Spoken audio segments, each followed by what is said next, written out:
যদি তুমি একটি সরকারি চাকরি করতে যাও তাহলে তার পেছনে তোমার কত বছর পার করতে হবে ভেবে দেখেছো? একাডেমি পড়াশোনা শেষ করতে করতেই হয়তো তোমার 15 বছর কেটে যাবে। তারপরে গিয়ে তোমাকে চাকরির পড়া পড়তে হবে। দেন তোমাকে পরীক্ষা দিতে হবে।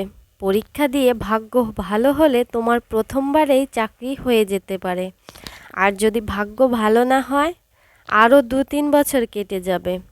ধরে নিলাম তুমি পরীক্ষায় পাশ করেই গেছো, তোমার একটা চাকরি হয়েও গেছে। এখন সেখানে তুমি কত টাকা বেতন পাবে? সর্বোচ্চ 30 থেকে 40 হাজার।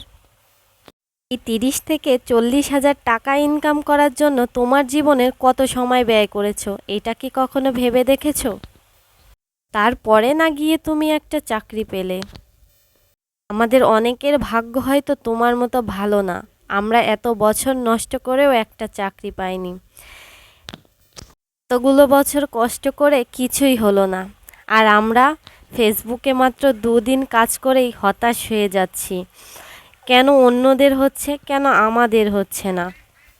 ধৈর্য হারিয়ে ফেলছি, ভিডিও আপলোড করা বন্ধ করে দিচ্ছি। ভাই অথবা বোন, অন্তত একটা বছর নষ্ট করে তো দেখেন কি হয়। 1 মাস কাজ করেই হতাশ হলে কি চলবে? গল্প করতে করতে আমার দুপুরের রান্না প্রায় হয়ে এসেছে। আজকে দুপুরে খাবারের মেনুতে আমি রেখেছি মুরগির গোশ, আর আমার ছোট মেয়েটার জন্য আম আর দুধ। মেয়েটা আম আর দুধ দিয়ে ভাত খেতে এত বেশি পছন্দ করে যে আমি প্রায় প্রত্যেক দিন দুপুরে ওর জন্য এই খাবারটা রাখি। আমার আপুদের কার কার বেবিদের এই খাবারটা অনেক বেশি পছন্দ, অবশ্যই আমাকে কমেন্ট করে জানাবেন। রান্না করতে করতে হঠাৎ দেখলাম আমার মেয়েটা হাঁসের সাথে বল দিয়ে খেলা করছে, তাই গিয়ে একটু ভিডিও করে নিলাম।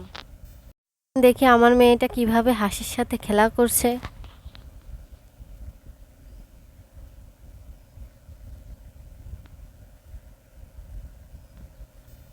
দেন তো আমার মেয়েটা কেমন দুষ্টু।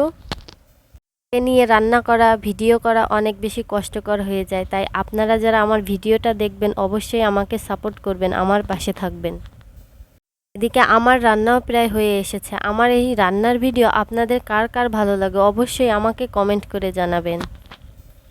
আজকে ভিডিও এডিট করতে যেয়ে একটা বড় ভুল হয়ে গেছে, যা পরে আমি আর সমাধান করতে পারিনি। দেখুন আগের ভিডিও পরে চলে আসছে আর পরের ভিডিও আগে চলে এসেছে। আমার এই ভুলে ভরা ভিডিও যারা শেষ পর্যন্ত দেখেছেন তাদেরকে অনেক ধন্যবাদ, আর আমাকে অনেক বেশি সাপোর্ট করবেন, আমার মামুনির জন্য অনেক বেশি দোয়া করবেন। আজকের ভিডিওটি এই পর্যন্তই, সবাই ভালো থাকবেন, আল্লাহ হাফেজ।